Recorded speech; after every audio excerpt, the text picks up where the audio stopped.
যুক্তরাষ্ট্রের সঙ্গে ভাঙা কূটনৈতিক সম্পর্ক পুনরুদ্ধারে অনুসন্ধানমূলক প্রক্রিয়া শুরুর ঘোষণা দিয়েছে ভেনেজুয়েলার সরকার। স্থানীয় সময় শুক্রবার এক বিবৃতিতে অন্তর্বর্তী প্রেসিডেন্ট ডেলসি রদ্রিগেজের নেতৃত্বাধীন সরকার জানায়, মার্কিন পররাষ্ট্র দপ্তরের কর্মকর্তারা এরই মধ্যে কারকাস সফর করছেন। শিগগিরই ওয়াশিংটনে ভেনেজুয়েলার একটি প্রতিনিধি দল পাঠানো হবে বলেও জানানো হয়।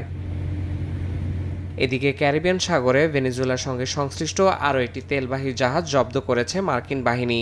ওলিনা নামের জাহাজটি সাম্প্রতিক সপ্তাহগুলোতে জব্দ হওয়া পঞ্চম ট্যাঙ্কার। মার্কিন সাউদার্ন কমান্ড জানায় এটি তথাকথিত ডার্ক ফ্লিটের অংশ।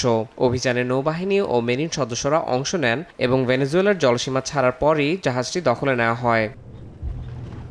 মার্কিন হোমল্যান্ড সিকিউরিটি প্রধান একে গোস্ট ফ্লিটের বিরুদ্ধে আরেকটি সফল অভিযান বলে উল্লেখ করেছেন।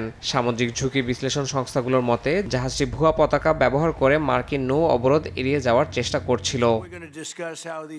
এর মধ্যেই হোয়াইট হাউসে বিশ্বের শীর্ষ তেল কোম্পানিগুলোর নির্বাহীদের সঙ্গে বৈঠক করেছেন প্রেসিডেন্ট ডোনাল্ড ট্রাম্প। বৈঠকে তিনি বলেন, ভেনেজুয়েলার তেল উৎপাদন পুনর্গঠন যুক্তরাষ্ট্রের কৌশলগত স্বার্থে গুরুত্বপূর্ণ।